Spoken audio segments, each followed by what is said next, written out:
Nós temos compartilhado uma série de mensagens sobre o propósito eterno de Deus. E esse propósito é em relação a Cristo e à Igreja, né? Não é possível compreendermos e compartilharmos do propósito de Deus sem a vida da Igreja. O propósito de Deus, ele não é um propósito para o indivíduo em si. Ele é o propósito a Cristo, e Cristo tem a sua Igreja. Então, nós, quando ouvimos o Evangelho, ouvimos como um indivíduo, porque estávamos separados da vida de Cristo. Mas uma vez que ouvimos e cremos, nós agora somos salvos não só da condenação eterna, né, nem do pecado, não só do mundo, da morte, mas também somos salvos do individualismo, ou da vida adâmica, né, a vida egoísta. Na verdade, nos batizamos como indivíduos e ressurgimos das águas como membros do corpo de Cristo. Não quer dizer que vamos deixar de ser indivíduos, mas sim que Deus quer nos salvar do individualismo. Nós somos indivíduos como pessoa, mas agora precisamos aprender com Deus a viver a vida de Cristo, que é corporativa. Embora o Senhor Jesus seja uma pessoa distinta do Pai, ele não é o Pai, embora é Deus com o Pai, jamais ele viveu uma vida separada do Pai. A vida que Jesus viveu é essa vida compartilhada entre o Pai, o Filho e o Espírito Santo. Não havia nenhuma ambição nele de conquistar glória, mas sim promover a glória para o Pai. A vida que Jesus viveu, a missão que ele teve foi trazer essa comunhão da Trindade para a terra e levar a humanidade a entrar nessa comunhão, né? A igreja, na verdade, quando alcançar a plenitude, ela não será outra coisa senão a comunhão do Espírito Santo. É muito importante a gente passar a ver o propósito de Deus em Cristo, mas entender que esse propósito não pode ser compartilhado na base do individualismo humano. A cruz tem que operar tão profundamente em nós para mudar esse centro, que até então tudo estava girando em torno de nós mesmos, do nosso ego. Até mesmo quando viemos congregar ou quando começamos a servir o Senhor, quando queremos tantas coisas, no fundo, quase sempre queremos tudo para nós mesmos, para satisfazer esse centro que faz girar tudo, que é o nosso ego. Então precisa haver uma mudança radical da centralidade das nossas vidas. Somente Cristo é o único centro apontado por Deus, somente Ele é a base da obra de Deus.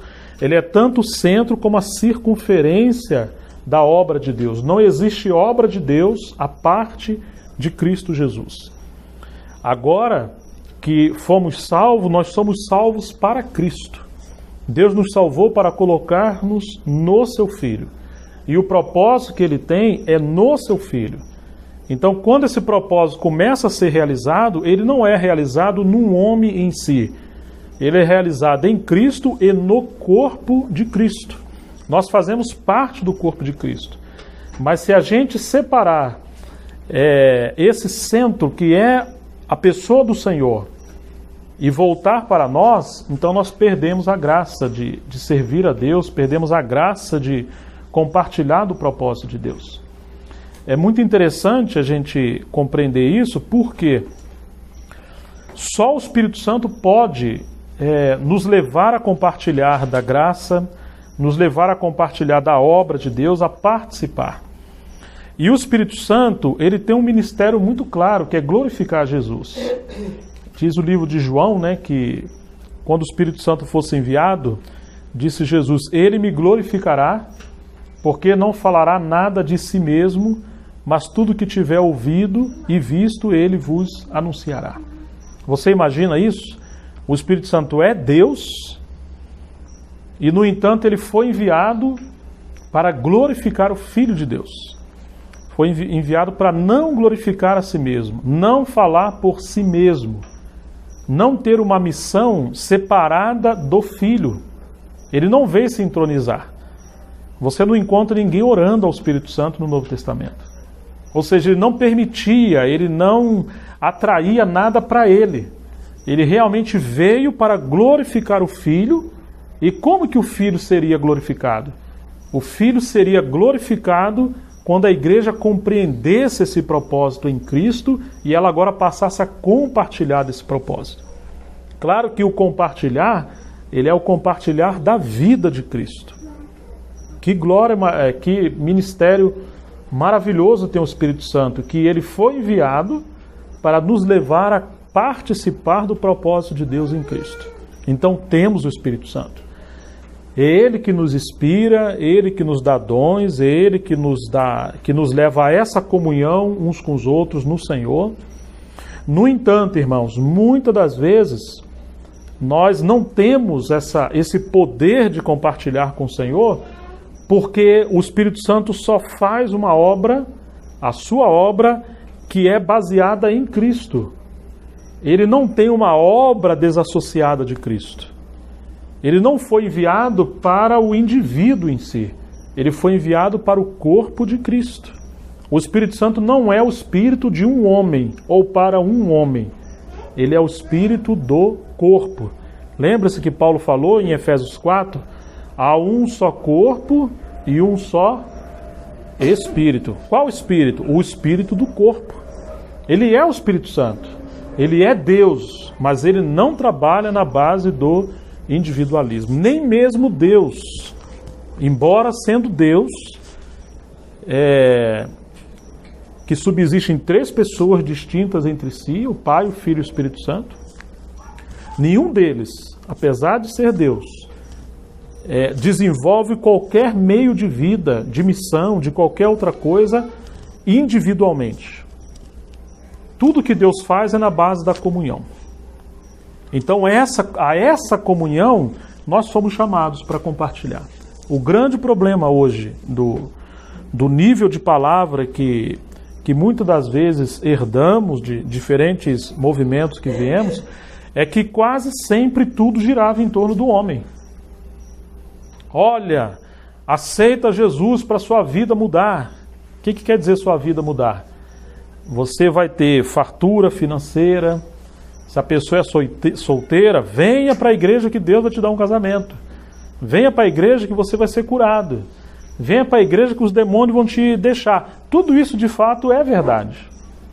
Nenhum demônio pode possuir um filho de Deus, né? É a vontade de Deus nos abençoar, mas o problema é que as pessoas ouvem o evangelho que promete que se elas virem à igreja, Deus agora passa a ser o escravo delas. Todas as coisas vão girar em torno delas. Paulo se equivocou quando disse que dele, por ele e para ele são todas as coisas, segundo o evangelho da prosperidade. Paulo está errado. Não é para ele. É para o homem, do homem e para o homem que são todas as coisas. Até mesmo Deus. Infelizmente, às vezes, esse é o nível de mensagem que, mesmo que de maneira subliminar, está sendo pregado. Na mente, no subconsciente, é isso que fica. Por isso, às vezes as pessoas falam, eu tenho que encontrar um lugar para congregar. Qual lugar? O lugar onde eu me sinto bem. Que tem uma música que eu gosto, né? Um pastor assim que tem uma boa palavra, não corrige a gente, né? Não repreenda, né? Seja amigo de todo mundo, seja político, né? Um grande diplomata, né? Aquele que sabe fazer uma política e agradar todo mundo. Meu Deus do céu.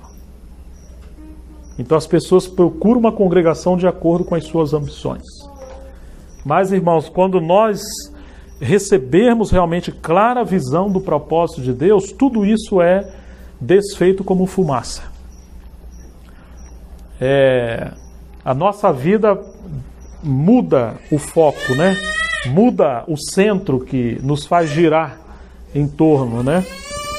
Por isso que a gente tem falado da carta de Paulo aos Coríntios, porque a igreja em Corinto representa uma igreja em declínio que Paulo, como obreiro, está trabalhando para tentar recuperá-la. Ela não está no aspecto de uma igreja normal. no pensamento de Deus. Ela não é necessariamente uma igreja muito nova e, no entanto, é uma igreja carnal, formada por santos carnais. Então ela é uma igreja que não está vivendo de acordo com o propósito de Deus, mas é uma igreja que está vivendo uma anormalidade que se baseia no seguinte: tendo recebido tudo, passou a ter tudo para ela e não para ele. Percebe? Deus deu tudo à igreja em Corinto, só que eles se apropriaram do tudo e se esqueceram que esse tudo não é para a igreja sem Cristo, mas é para Cristo e a igreja compartilhar com Cristo. A igreja em Corinto passou a ter um fim em si mesma. Ela passou a girar em torno de si mesma. E quando a igreja passa a girar em torno de si, então ela perdeu a base da obra de Deus, que é o seu Filho. Perdeu a linha do propósito de Deus. Então vamos considerar, eu gostaria hoje de tocar nos pontos, que a gente já tem falado muito sobre esse assunto do propósito de Deus, e gastamos algumas semanas falando do homem espiritual, o homem natural e o santo carnal, né? Teve uma terça-feira que falamos o tempo inteiro sobre o que é o homem natural, nos baseamos em Nicodemos, em outras pessoas, né? E depois comentamos sobre o homem espiritual e o santo carnal. Mas eu gostaria de tocar um pouco sobre o caminho para a vida espiritual. Como, com a graça de Deus, podemos tocar em alguns pontos nessa epístola que pode nos ajudar. Se por acaso alguém é só um homem natural, como ele pode chegar a ser um homem espiritual? É claro que ele precisa de regeneração, né? Ele precisa da nova vida do Senhor, da disciplina do Espírito Santo, né? Ser dirigido pelo Espírito Santo. Agora, no entanto, como podemos, como irmãos e irmãs, filhos de Deus, passarmos a ter uma vida espiritual saudável? Passarmos a ser uma igreja local, independente de quantidade de pessoas, mas eu me refiro à visão espiritual e a conteúdo espiritual. Como podemos ser uma igreja que passa a viver de acordo com o seu propósito? Isso é muito interessante. Deus quer nos tirar do nível de uma igreja carnal, de uma igreja fraca, e nos levar a trilhar o caminho do propósito de Deus, o caminho da espiritualidade. Amém? Que o Senhor nos ajude. Nós realmente precisamos tocar em pontos práticos, né? E que o Senhor nos ajude nisso, né? O primeiro ponto que eu queria colocar é esse que eu já tenho falado. Vamos ver o capítulo 1. Eu vou chamar de a base central de tudo. Ou seja, voltarmos para a base central de tudo. Meus irmãos, se não tivermos essa base, nós não temos nada. Isso precisa ser muito radical. 1 Coríntios capítulo 1.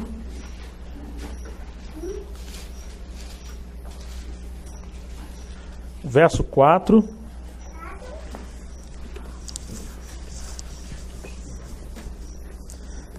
Ao 9.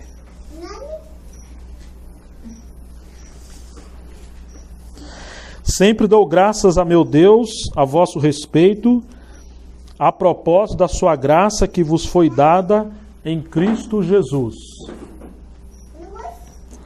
Porque, presta atenção nisso, hein? Em tudo, essa palavra tudo, em tudo fostes enriquecidos nele, em toda palavra e em todo conhecimento, assim como o testemunho de Cristo tem sido confirmado em vós, de maneira que não vos falte nenhum dom. Não faltava nada. Aguardando vós a revelação de nosso Senhor Jesus Cristo, o qual também vos confirmará até o fim, para serdes irrepreensíveis no dia de nosso Senhor Jesus Cristo. Fiel é Deus, pelo qual foste chamados à comunhão de seu Filho Jesus Cristo, o nosso Senhor. Irmãos, eles foram enriquecidos em tudo. Nele, ou seja, em Cristo. Faltou alguma palavra à igreja em Corinto? Segundo essa passagem? Faltou? No verso 5. Vamos ler? Quem pode ler? Porque em tudo foste enriquecidos dele, em toda a palavra e em todo conhecimento. Faltou alguma palavra à igreja em Corinto, irmão? Faltou conhecimento? Faltou algum dom? Não. Também não. Faltou algo para eles? Será que faltou ministérios? Também não. Porque o capítulo 3 mostra que eles estavam divididos por preferências ministeriais. Além de terem recebido a contribuição de Paulo, Pedro, Apolo, né? E de outros irmãos, porque também passou ali Tito, Timóteo e vários irmãos, eles não tinham necessidade realmente de mais ministérios em si. Às vezes nós pensamos que a solução da igreja vai ser ter mais obreiros. E se nós formos frios ou tivermos bom senso espiritual para analisar essa carta, nós vamos ver que a igreja em Corinto passou até a ter problema porque haviam muitos obreiros. Não que os obreiros geraram problemas, mas que porque a igreja era formada por cristãos carnais, os obreiros se tornou problemas para eles. Eles passaram a ter preferências ministeriais. Você imagine uma mesa que você só tem no almoço arroz com frango ensopado com batata. Só isso. Bom demais, né? O que você vai comer? Você vai escolher muita coisa para comer? Você vai pôr o arroz com frango ensopado com batata. Agora, se além do frango ensopado com batata, você tiver uma farofinha, um churrasquinho, um nhoque e muitas outras iguarias, muitos outros pratos, então você vai poder ter preferência e vai escolher aquele que se adapta melhor à sua fome, né, ou o seu prazer, né? Essa diversidade nunca deve ser um problema. É uma riqueza. Mas, infelizmente, para a igreja em Corinto, o fato de ter vários ministérios atuando na igreja se tornou um problema. Por quê? Os obreiros eram problemas? De jeito nenhum. É porque a igreja em Corinto esqueceu-se de uma coisa. Podemos ler o verso 9? Alguém pode ler bem alto para nós? E é Deus pelo qual fostes chamados para a comunhão de seu Filho Jesus Cristo nosso Senhor. Essa é a base, irmãos. A comunhão do seu Filho Jesus Cristo nosso Senhor. Para que a igreja em Corinto foi chamada? Olha esse versículo. Leia ele de novo. Fiel é Deus pelo qual foste chamado. Quer dizer, Deus é fiel em operar todas as coisas se de fato nós estivermos de acordo com o seu chamamento. Você trabalha num lugar, então você foi chamado, vocacionado. A empresa vai te dar tudo o que você precisa para ser um profissional adequado. Ela vai cobrir a sua vida de todo aparato necessário, desde que você esteja de acordo com o chamado. Isso é um exemplo muito baixo, muito natural. Mas, irmãos, se nas coisas naturais são assim, o que dizer em relação à obra de Deus? Muitos acham que Deus é infiel, que Deus não está cuidando, que Deus não está respondendo, que Deus não opera mais. Alguns creem numa teologia que acredita que os dons, os milagres, as grandes operações que Deus fez no primeiro século, cessou lá no primeiro século. Que hoje Deus não faz mais nada disso. Na verdade, Deus faz tudo de acordo com o seu propósito em Cristo. E o que impede muitas vezes Deus operar é que o homem quer que Deus opere, mas fora do chamamento espiritual. fora da base do seu propósito. Imagine que você contrata um pedreiro com uma equipe dele para fazer sua casa. Aí alguém vai, começa a destruir a parede que você está pagando para fazer. O que você vai fazer? Puxa, que bonito. Olha, eu vou te dar uma marreta mais pesada para você continuar destruindo. Você faria assim? Ou de outra maneira, olha, está aqui os tijolos, os ferros, cimento, para fazer a minha casa. Mas você descobre que alguém está pegando os materiais e está levando para fazer uma casa no terreno que não é seu. Você concordaria que fizesse isso? É exatamente isso que às vezes estamos fazendo. Ou estamos destruindo a obra de Deus. É uma frase que Paulo usa em Romanos 14, não venhais a destruir a obra de Deus. Ou nós estamos tentando edificar a casa de Deus fora da base, fora do terreno, fora dos fundamentos, fora do princípio. Você não concordaria que alguém fizesse isso com a sua casa? Você não ia prover mais material para essa pessoa. Você não ia investir ela de mais autoridade. Você ligaria para a casa de material de construção, olha só, olha, tudo que fulano precisar, pode dar a ele o que ele quiser aí, enche o caminhão. Você faria isso? Se ele estivesse pegando material e colocando no destino errado? Você não faria isso. Irmãos, e por que esperamos que Deus vai nos capacitar, vai nos usar, vai nos abençoar, vai nos suprir? Se nós queremos essas coisas para nós, para o nosso ego, para a autopromoção, para o bem-estar humano, ou para tentar edificar a igreja como uma religião terrena, como se Jesus não fosse voltar, um lugar para massagear o ego humano. Jamais isso vai acontecer. Então, o primeiro ponto, irmãos, é que temos que voltar para essa base central de Deus. Deus não faz nada exceto no seu Filho. Nós nem deveríamos orar, Deus faça uma obra em nós, uma obra nova. Como que Deus vai fazer uma obra nova em você? Ele já fez todas as coisas no seu Filho. Às vezes é difícil entender isso. Mas você lembra quando Jesus falou, está consumado? Lá em João 19, significa que toda a obra de Deus foi realizada em Cristo. Agora a obra do Espírito Santo é aplicar em nós a obra que Cristo já consumou. Deus não fará uma obra nova. A obra dele está acabada em relação à salvação, em relação ao resgate do seu governo na terra. Ele já cumpriu isso em Cristo. O que Deus está fazendo é trazer revelação e enxertar em nós as realidades espirituais da cruz, da obra que Deus já realizou em Cristo. Deus não quer mudar você, o velho homem. Ó Deus, imagine que você precisa aí de ser uma pessoa mais paciente. Senhor, me dá 300 gramas de paciência. E eu preciso de 150 gramas para perdoar o meu esposo que está me perturbando muito, está me deixando nervosa. Impossível. Ó Deus, também dá aí mais umas 200 gramas de generosidade para o meu marido, porque está difícil dar dinheiro, está complicado. Impossível.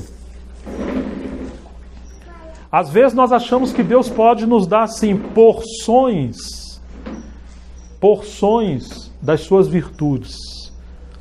Sabedoria, santificação, generosidade, perdão, graça. Impossível. Deus não faz assim. Deus nos dá o seu Filho. Olha, irmãos, capítulo 1, verso 30.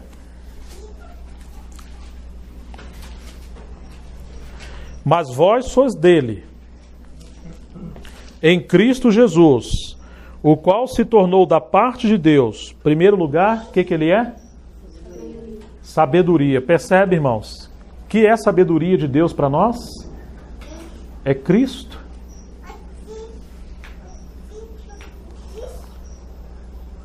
E justiça, e santificação, e redenção. para que, como está escrito, aquele que se gloria, glorie-se no Senhor. Não adianta o homem se trancar num quarto ou subir o monte, jejuar intensamente. Deus me dá sabedoria, faça eu compreender isso ou aquilo. Se ele não se entregou para ser possuído por Cristo, transformado por Cristo, para que Cristo governe a vida dele. Deus não nos dará sabedoria como se a sabedoria fosse uma virtude separada dele. Não é. Sabedoria é o seu Filho, é o Logos de Deus. É a palavra viva de Deus. É a palavra encarnada de Deus. É o pensamento de Deus, que é Cristo. Se você se dar a Cristo e Ele se dar a você, então a medida que você tem de Cristo é a medida que você tem de sabedoria. Não é uma questão de palavra, é uma questão de conhecer uma pessoa. Não é ser amigo de um livro, mas é ser amigo da palavra viva que o livro fala. Você não entende a Bíblia para depois entender Cristo. Não é bem assim. Você se une a Cristo pela fé em comunhão, e à medida que você se une a Cristo, você passa a entender a Bíblia. Cristo é a chave para você entender a palavra. A união com Cristo é o caminho para você entender a Bíblia. Agora, se você vem à Bíblia com orgulho e sem rendição a Ele, nunca vai entender nada. Nunca o Espírito Santo vai abrir a palavra para alguém que não quer ser tomado por Cristo. Compreende, irmãos? Então, o primeiro ponto é voltar à comunhão com Cristo. Uma entrega, uma rendição, uma total consagração, para que Ele seja o nosso tudo. Então Deus, voltando lá ao capítulo 1, verso 5, porque em tudo fostes enriquecidos. Quem mais diz sua Bíblia? Tem uma palavrinha aí, verso 5. Em tudo fostes enriquecidos. Vamos falar mais alto essa palavra? Em tudo fostes enriquecidos. Ô irmãos, atenção, nele. Tiago, nele. Minha sogra é uma bênção, nele. Eu brinco com a minha sogra assim, né? Minha sogra só era uma bênção em Cristo. Tirou minha sogra de Cristo, oh Jesus do céu. Mas não é só minha sogra, né? São todos nós. Irmãos, fomos enriquecidos em tudo, mas em tudo nele. Percebe, irmãos? Efésios capítulo 1, verso 3. Vamos ler o que diz lá. Depois nós vamos voltar aqui para Coríntios. Pedir que alguém leia bem alto, verso 3 e 4.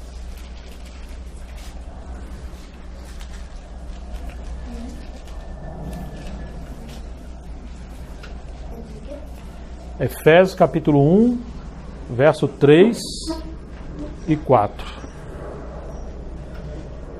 Preste bem atenção nisso, viu? Vamos lá.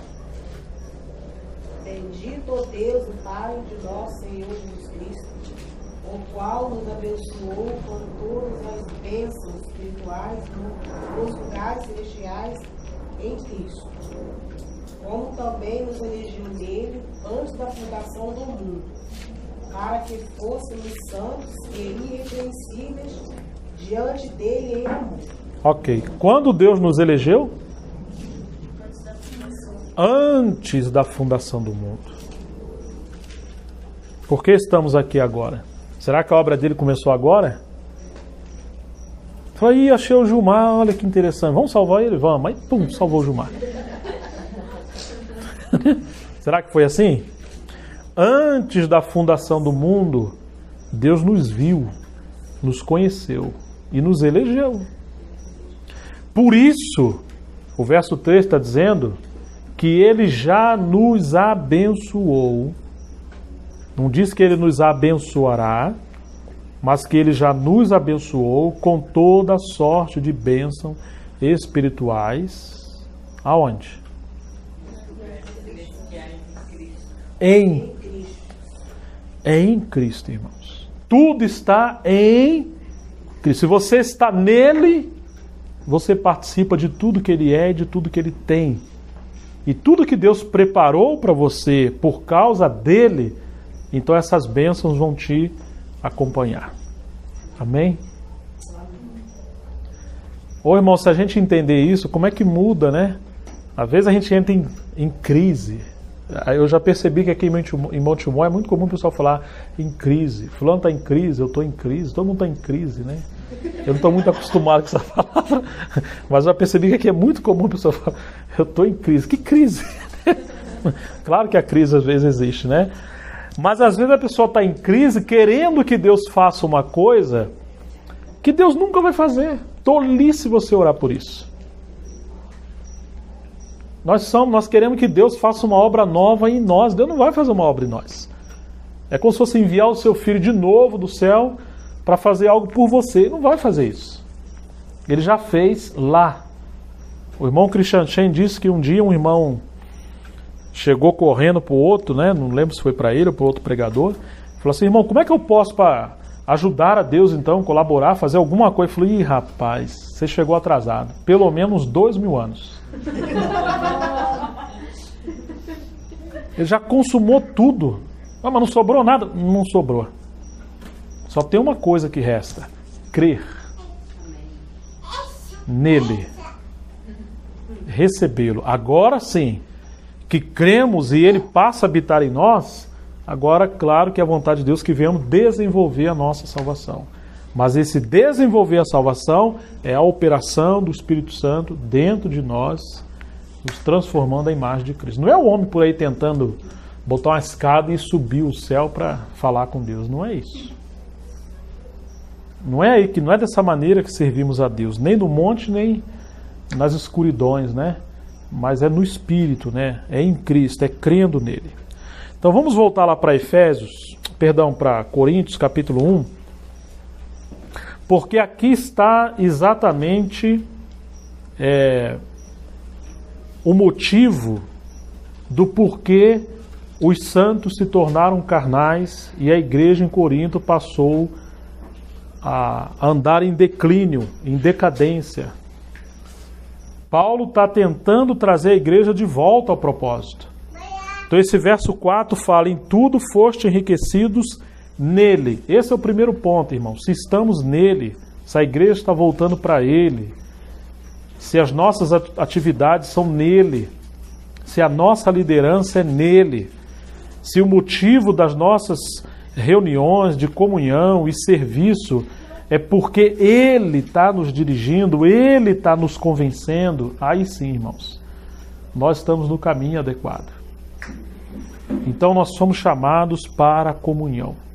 Amém? A comunhão com Cristo.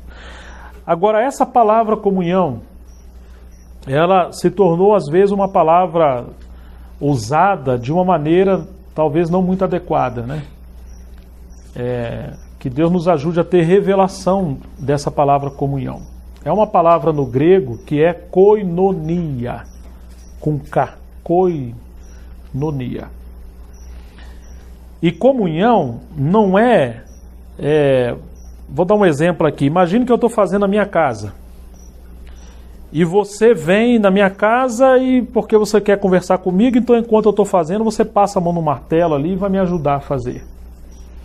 Aparentemente parece que isso é comunhão. E é mais ou menos isso que a gente tem aprendido. Irmão, vamos fazer uma comunhão. Tem pessoa que usa esse termo. Vamos fazer uma comunhão na casa de fulano. Vamos ter comunhão na casa de fulano. Aí vai lá, faz um churrasco, alguma coisa, ou desenvolve algumas coisas e acha que isso é comunhão. Claro que na comunhão temos churrasco, mas é possível ter churrasco sem comunhão. Então, irmãos, comunhão não é você chegar e fazer algo com alguém em si.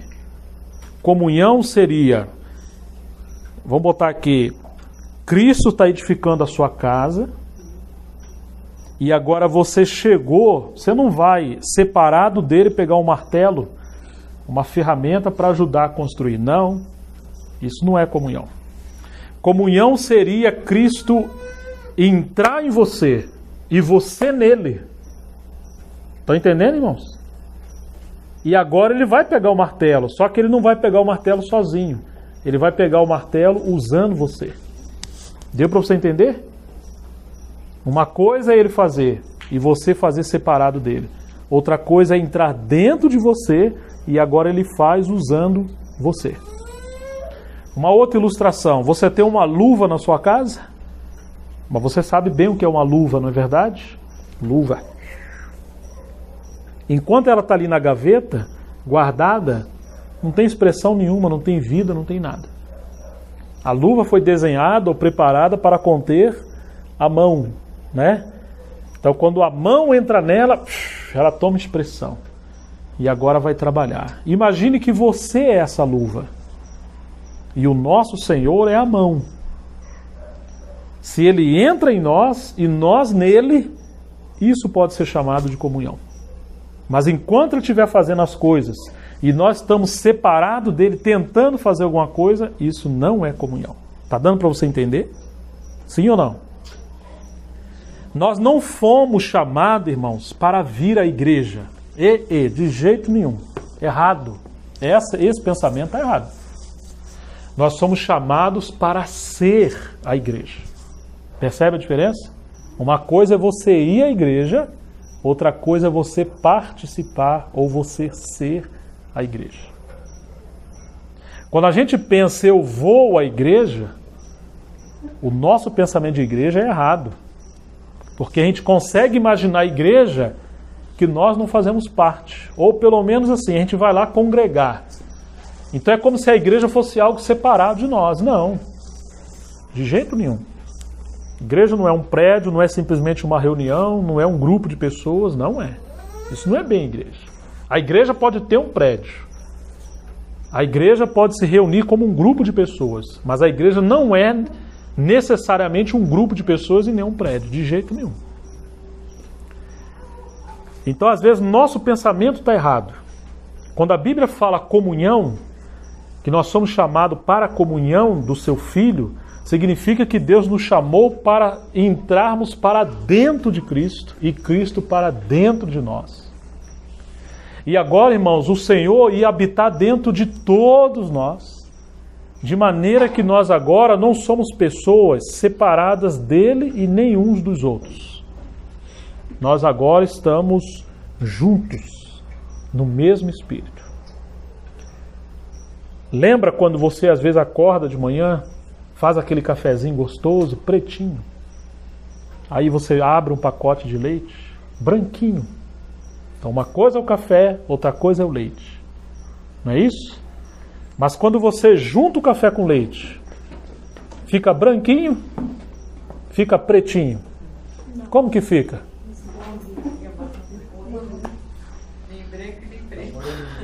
Pois é. Enquanto eles estão separados, você sabe a cor de um, o gosto de um, não é verdade? Mas depois que juntou, você consegue separar eles? Não.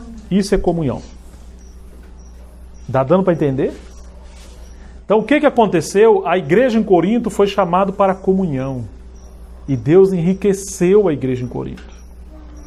Deus chamou cada um dos seus filhos para Cristo e colocou realmente todos nós em Cristo. Só que, quando você começa a ler os capítulos, você vai perceber o seguinte. Eles pegaram tudo que Deus deu, os dons, os ministérios, a palavra, a ciência e até mesmo, entre aspas, Deus. E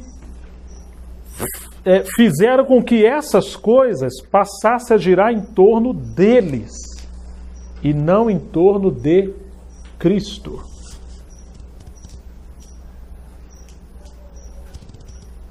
Aí, irmãos, nós temos o que na igreja em Corinto? No lugar de riqueza, em Cristo, nós temos pobreza no homem. O homem é pobre, o homem não é rico. Ninguém é nada à parte de Cristo. Então, quando o centro deixou de ser Cristo e passou a ser o homem em si, melhorar o homem, ser um lugar mais agradável para o homem, o Espírito Santo, ele deixa de ser aquele inspirador ou líder que leva os ministérios a liderar. Então, no lugar da palavra surgiram opiniões. No lugar de liderança espiritual, aí surge manipulação, tirania, abuso de autoridade. E no lugar de comunhão, passou a haver amizade pessoal, clube, preferências.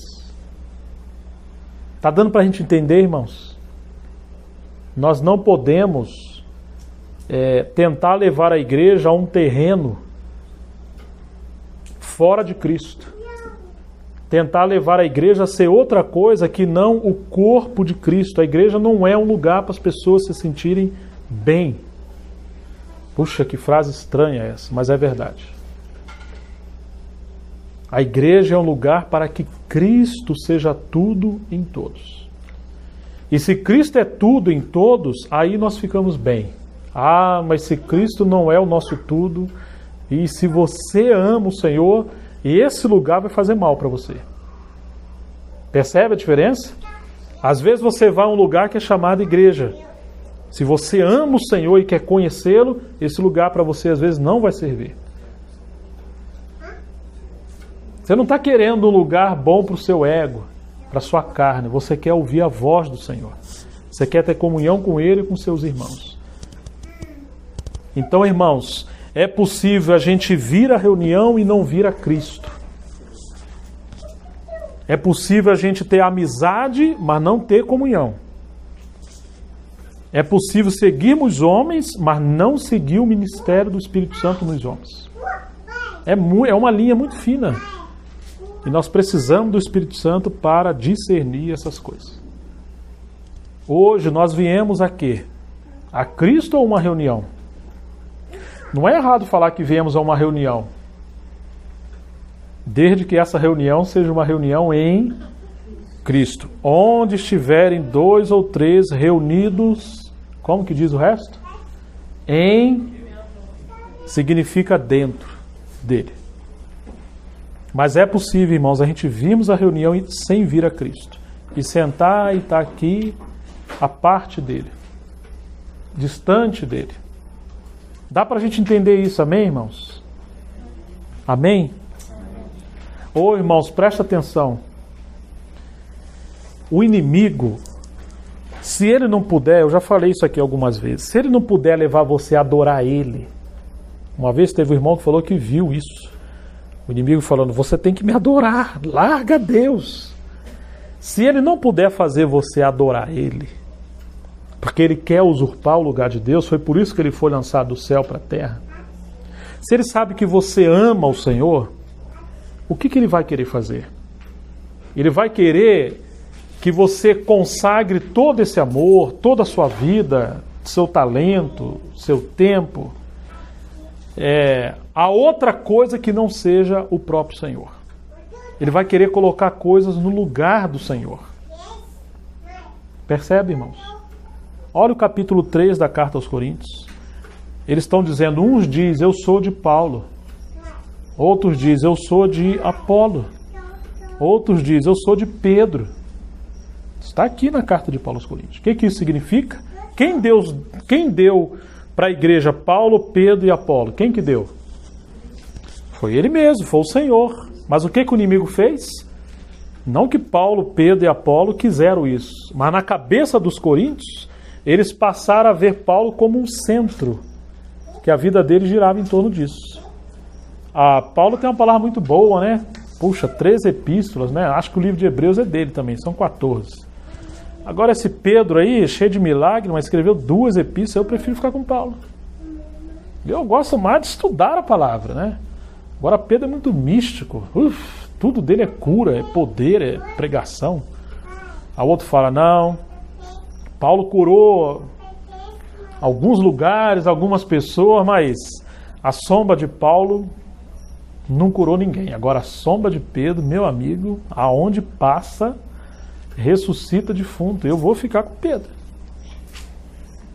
E Apolo não, poxa, Apolo não curou ninguém, mas Apolo é um homem poderoso nas Escrituras. Parece que esse é o cenário aqui.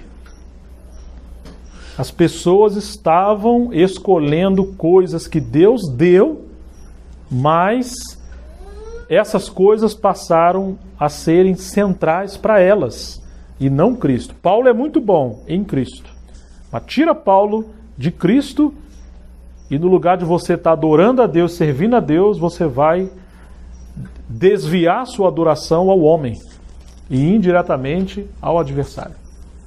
Se você coloca a sua vida para servir o Senhor, seus olhos têm que estar em Cristo. Por isso que Paulo falou, irmãos, se alguém vindo pregar um outro evangelho diferente do nosso, que vai além do nosso, é maldição. Mesmo que seja eu, ou um anjo vindo do céu, vocês não têm que me seguir. Não tem que seguir um anjo. Tem que averiguar se de fato é o evangelho. Porque se não é o evangelho, é anátema, é maldição e vocês não podem seguir. O que Paulo está falando? Eu também sou homem. Eu também posso errar. Vocês não têm que estar fixado no tocante à centralidade em Paulo. Paulo é um instrumento para nos levar a Cristo e não a ele. Claro que ele falou, sede meus imitadores, como eu sou de Cristo. Todo verdadeiro servo do Senhor leva-nos a Cristo. Concorda em ser confrontado. Por isso que o apóstolo João falou, né? Provai os espíritos. Ponde à prova os apóstolos. O Senhor louvou a igreja em Éfeso que pôs à prova os apóstolos. Julgue as profecias. Não vai comendo tudo com farinha, não. Precisa ver se o que está acontecendo pode ser chamado de comunhão em Cristo ou se é algo à parte dos interesses de Cristo. Compreende, irmãos? Nós estamos juntos por causa de Cristo. Não porque é um lugarzinho assim, poxa, é um lugar melhor, não tem barulho. Eu não gosto de muito barulho, esse negócio de bateria. Eu também não gosto muito de barulho, não. Mas não estou com vocês aqui por causa de bateria, não, viu? Amo os meus irmãos. Mas a nossa comunhão tem que ser em Cristo. Tem pessoas que têm amizade, mas comunhão é outra coisa. Comunhão, irmãos, é uma vida compartilhada no Espírito. Comunhão é um milagre da Trindade. Não existe comunhão se as pessoas estiverem na carne. Comunhão só é possível como cada um de nós estamos vivendo para os interesses do nosso Senhor. Agora, irmãos, tudo que diz respeito a Cristo diz respeito a nós. E tudo aquilo que é destinado para Cristo é destinado para nós. Somos herdeiros de Deus e co-herdeiros de Cristo, ou com Cristo. Então, tudo aquilo que está destinado para Ele está destinado para nós também. Tudo aquilo que Ele passou na cruz, esse é o nosso caminho. Esse é o nosso caminho de experimentar as realidades espirituais do Calvário. Morrer para o velho homem, morrer para a carne, morrer para o mundo, morrer para a morte, viver para Deus, viver no Espírito. Ele ressuscitou e passou a viver pela vida de ressurreição. Essa é a nossa vida. Ele virá e Ele está nos preparando para nos encontrarmos com Ele. Ele vai reinar, mas Ele quer que a gente reine com Ele. Tudo que a igreja fizer tem que ser pulsado por essa nova vida, por esse novo alvo que é Cristo nosso Senhor. Amém, queridos? Amém? Por que nós estamos aqui, irmãos? Por que queremos nos reunir fora de uma denominação? Exatamente. A igreja tem que batalhar pela fé para sermos o testemunho, não de uns irmãos que reúnem fora da denominação. Não é isso, não. Isso pode virar uma seita. Um grupo, mais uma facção. Não é isso, irmãos. Eu conheço muitas pessoas que reúnem fora de denominação e são piores do que pessoas que estão em denominação. Não tem uma placa, não tem um templo, mas o ego é muito maior do que a placa. Não é isso. Você não encontra Cristo, o perfume de Cristo. Você não encontra o governo dele. As pessoas não têm rendição, não têm adoração, não têm amor, não têm comunhão, não sabem receber os incrédulos que estão chegando, as pessoas. Não. Eu conheci um grupo de irmãos que eles preferiam que nem sequer Deus salvasse pessoas, para não estragar a comunhão deles. Olha, o que é isso? Fala, Deus, não salva mais ninguém não, porque tá tão bom, a gente já tá se conhecendo, toma café junto. Se chegar novo convertido, ainda mais se vier de favela, aí lascou tudo. Tira isso de nós, aparta. Eu conheço. Eu não estou falando de livro, eu estou falando que eu conheço. Irmãos, isso não é igreja. Isso não é igreja. Ô irmãos, você, do menor ao maior, fomos chamados para Cristo. Amém?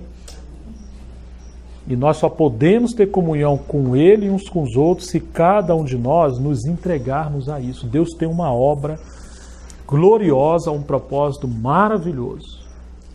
E Ele nos convida para isso. Isso não é perfeccionismo, não quer dizer que você vai se esforçar para mudar, mas quer dizer que nós vamos focar os nossos olhos em uma pessoa. Exatamente como está no Monte da Transfiguração em Mateus 17. Quando o Senhor se transfigura diante de Pedro, Tiago e João, e Pedro toma a palavra e fala, Senhor, bom estarmos aqui. Se o Senhor quer, nós vamos fazer 3 tendas. Uma para Moisés, uma para o Senhor e outra para Elias. Que eles apareceram ali.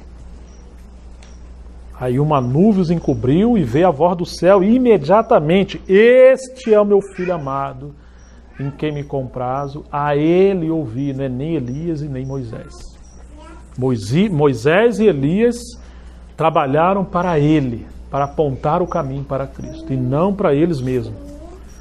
E aquela nuvem os encobriu, eles caíram de bruços, e quando eles olharam para o alto, a ninguém mais viram senão a Jesus.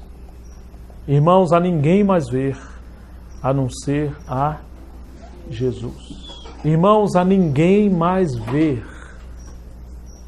senão a Cristo Jesus. Nós precisamos realmente orar. Senhor, abra os nossos olhos para vermos Cristo e Cristo nos irmãos. A não conhecer as pessoas segundo a carne, mas entender que o Senhor nos uniu nele, nos colocou dentro dele. E ele está fazendo uma obra de nos transformar na imagem do seu Filho. Amém, queridos? Esse é a base que, infelizmente, parece que a igreja em Corinto perdeu. Cada capítulo que Paulo está corrigindo, ele está corrigindo porque eles se desviaram disso. Mesmo os dons se tornaram um grande problema para a igreja em Corinto, porque agora os dons passaram a ter funções para os quais não foram chamados. Volto ao exemplo da casa, mas de outra maneira. Imagine que você está construindo a sua casa, está cheio de ferramenta. Agora chegam os filhos dos pedreiros e dos ajudantes, uns 8, 4 de cada. Um tem 3 anos, outro 7, outro 2. Aí um pega uma marreta, outro pega um serrote, outro pega lá um martelo. E está ali vidro, assim, que vai entrar na sua porta, azulejo, tem um bocado de coisa. O que você acha que vai acontecer, hein? Com 8 crianças cheias de ferramenta na mão. O que você acha que vai acontecer? O problema não está nas ferramentas.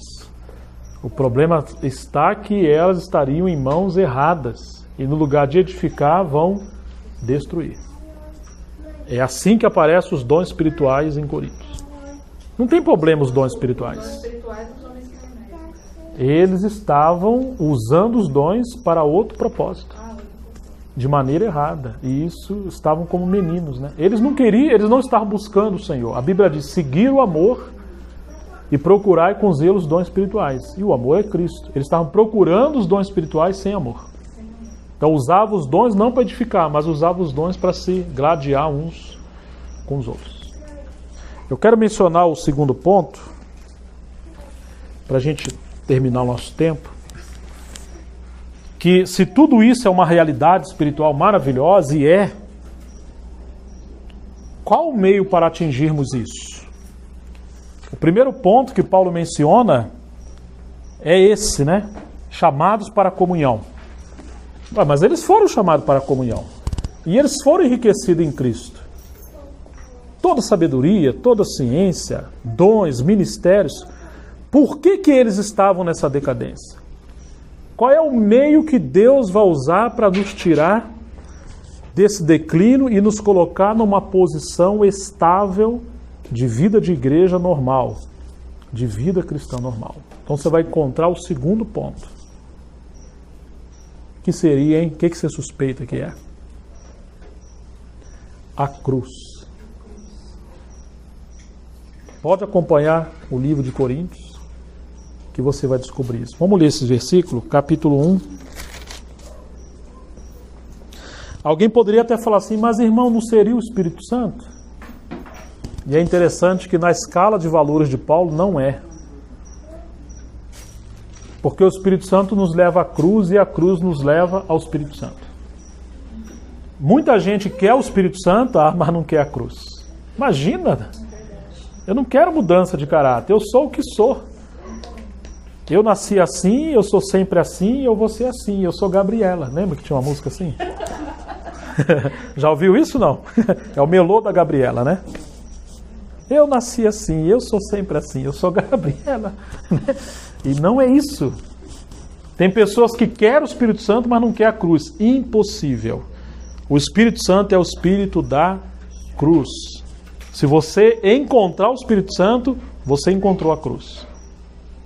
Mas se você não encontra a cruz, esteja certo disso que você nunca encontrou claramente o Espírito Santo. Então, o Espírito Santo já está em nós, mas ele quer nos levar a essa experiência da cruz. Capítulo 1, verso 17. Porque não me enviou Cristo para batizar, mas para pregar o Evangelho, não com sabedoria de palavra, para que se não anule a cruz de Cristo. Olha isso, irmãos. Está ouvindo o que Paulo está falando? Porque não me enviou Cristo para batizar. Meus irmãos, você sabe por que Cristo te enviou? E para o que ele não te enviou? Tem gente que quer sair por aí e pregar o Evangelho em todo lugar, hein? Eu lembro que quando eu comecei minha carreira cristã,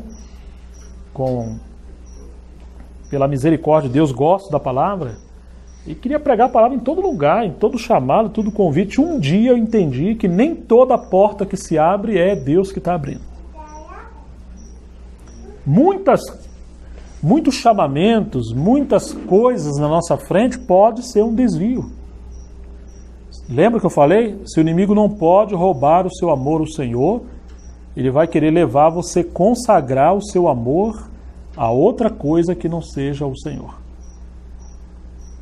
Então Paulo está dizendo assim, olha, porque não me enviou Cristo para batizar. Eu não vou batizar. Meu Deus, mas hoje todo mundo quer batizar.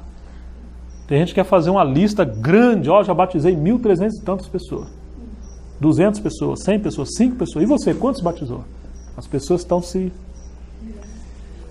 competindo, né? Mas ele diz, mas para pregar o Evangelho, não com sabedoria de palavra, para que se não anule a cruz de Cristo. Irmãos, às vezes nós fazemos coisa que parece ser espiritual, mas quando fazemos, anulamos a cruz. Certa vez os gregos falaram a Filipe e a André, queremos ver a Jesus. E Jesus falou, é chegada a hora do Filho do Homem ser glorificado. Então dá a entender que ele vai até os gregos. Mas o que aconteceu? Ele não foi. Ele disse, o grão de trigo cai em terra e não morre, fica ele só. Isso é a mensagem da cruz. Eu não vou, porque a minha missão agora é morrer. Se ele fosse, ele seria mais um grande sábio, um grande filósofo, na escala de Platão, Sócrates, Aristóteles e tantos outros. Mas não era isso que era o seu chamado. Ele não foi. Irmãos, nem sempre nós temos que ir, nem sempre tem que fazer. Nós temos que ter temor a Deus, levar uma vida séria com Deus. Se as pessoas não estão conhecendo Cristo através de nós, o que estamos fazendo? Palavras são só palavras. E ativismo é uma doença da carne, uma doença da alma. Isso não é vida cristã. Isso não é ministério. Você sabe para o que Cristo te chamou e o que não chamou? Ele nos chamou para expressar Cristo. Mas não nos chamou para agradar a homens. E muitas vezes os homens querem que a gente pegue os nossos dons para agradar a eles. Ô irmão, está tendo uma convenção aí, como não tem ninguém para pregar, dá para você ir lá pregar? Não, não dá, irmão. Às vezes as pessoas fazem assim. Quer encontrar alguém para fazer alguma coisa. Mas será que nós queremos de fato, o propósito de Deus, de fato a palavra de Deus? Às vezes não. Às vezes queremos só uma festa, só um entretenimento. Então Paulo está dizendo que ele tomou alguma postura para que a cruz de Cristo não fosse anulada. Certamente a mensagem da cruz é loucura para os que se perdem, mas para nós que somos salvos, ela é poder de Deus. Que frase cheia de paradoxo, né? Um Deus todo-poderoso que no lugar de enviar seus inimigos ao inferno, morre pelos seus inimigos para transformá-los em seus amigos. Isso é poder. Entendeu? Nós éramos inimigos de Deus, condenados ao lago de fogo. E no lugar de Ele nos lançar ao lago de fogo, Ele morre por nós, para nos comprar dessa condenação, nos comprar para Deus, e agora nos dá a sua natureza para podermos agradar a Deus. Ah, mas para isso acontecer, Ele morreu. Então, a morte é similar a poder.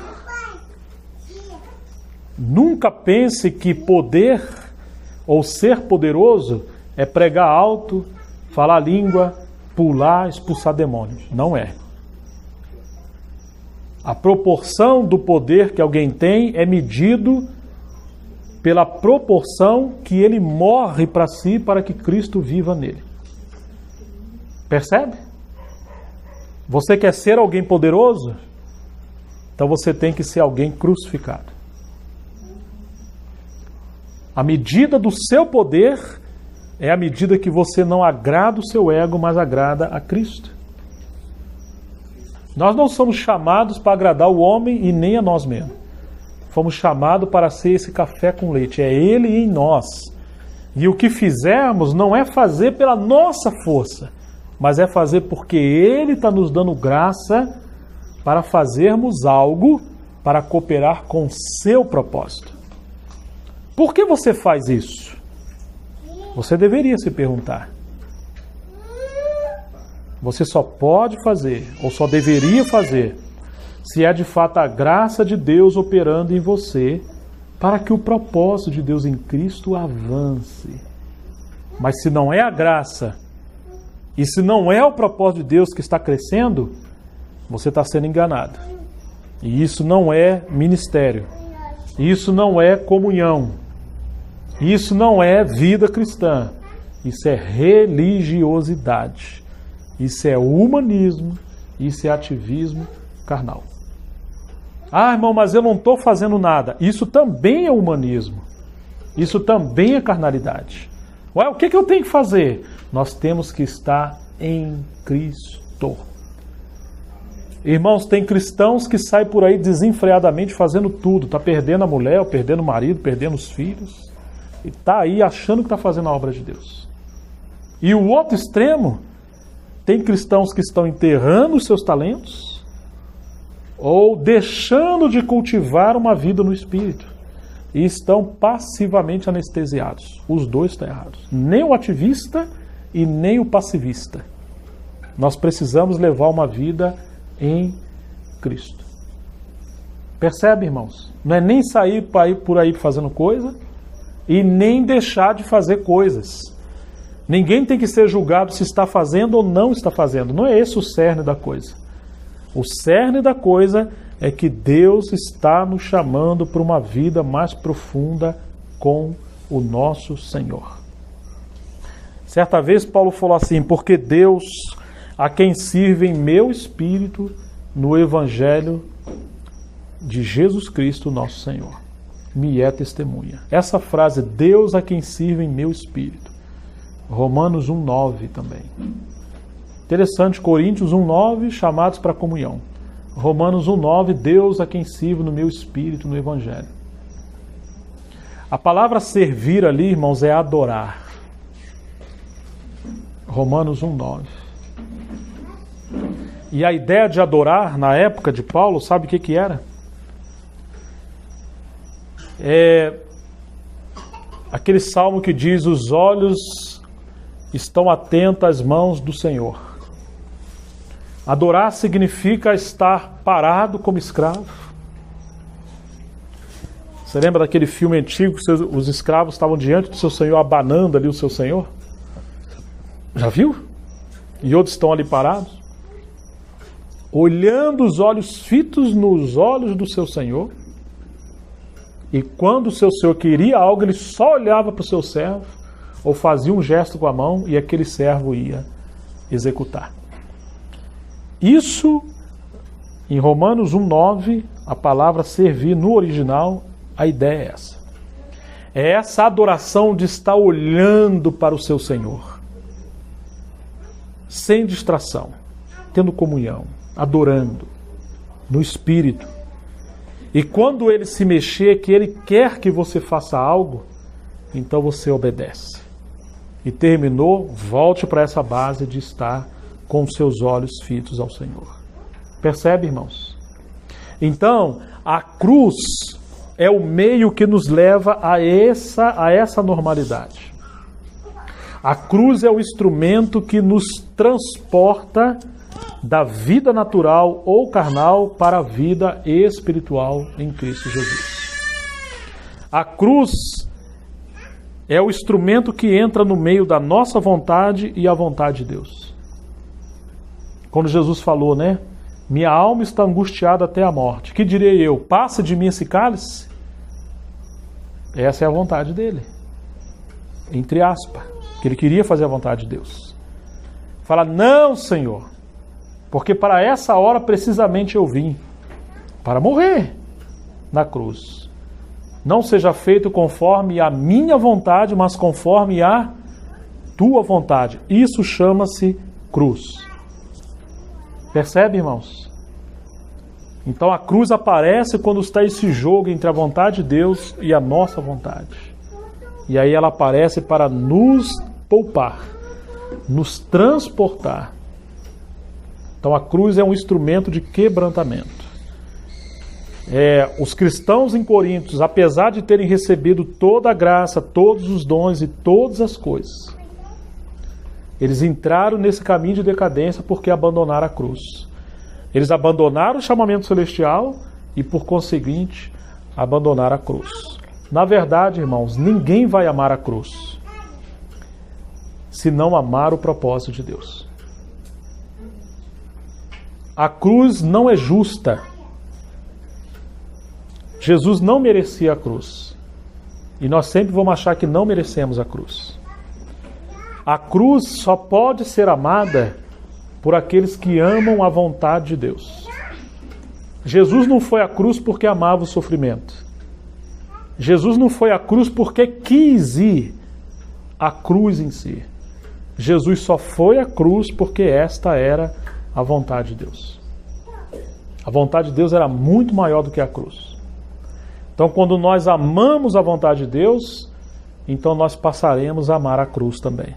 Ah, mas quando não amamos a vontade de Deus, irmãos, a cruz é um inimigo nosso. Por quê? Porque a cruz vai tratar com o nosso orgulho, com o nosso individualismo, com a nossa opinião, com o nosso natural de querer tudo as coisas à nossa maneira. Irmãos, a cruz ela vai devastar essas coisas. Você imagine, Deus colocou a gente na igreja. Para quê? Para nos transformar. E Ele vai usar os nossos irmãos, tanto as virtudes como os problemas também. Se não amarmos a cruz, irmãos, veremos só os problemas. Mas se amarmos a cruz, puxa, Deus me colocou num lugar de amor. E Ele me ama tanto que Ele está me corrigindo através dos meus irmãos. Então lembre-se disso, casamento e igreja são dois instrumentos para quebrantamento, para disciplina, para Deus nos transformar na imagem do seu Filho. Amém? Que o Senhor, irmãos, nos ajude realmente a ver essas coisas, não só em palavras, né? Porque precisamos da iluminação do Espírito Santo. Que o Senhor nos ajude que sejamos irmãos que, por um lado, Estamos juntos, porque esse é o propósito de Deus em Cristo. Estamos juntos não simplesmente porque queremos um lugar assim, mas estamos caminhando assim porque o Espírito Santo está nos chamando para Cristo juntos. E tomaremos a cruz, porque sem a cruz jamais poderemos andar juntos. Irmãos, existe a divisão, a competição, o autoritarismo e tantas outras coisas porque as pessoas abandonam a cruz. Nada justifica divisão, nada justifica fofoca, nada justifica nada que desagrada o Senhor. O único motivo que isso acontece é porque entrou a carnalidade. E as coisas são feitas na base egoísta, na base humana. Mas quando estamos no Senhor, ainda que erramos, porque ainda estamos nesse processo de transformação, o Senhor nos dá graça para consertar os nossos erros, porque amamos a mão que nos disciplina. Porque queremos andar junto com o nosso Senhor. Café com leite. Não é só café com leite, não é só você e o Senhor, não. Café com leite é o Senhor em nós. O Senhor não aceita a divisão. Você consegue separar o café com leite?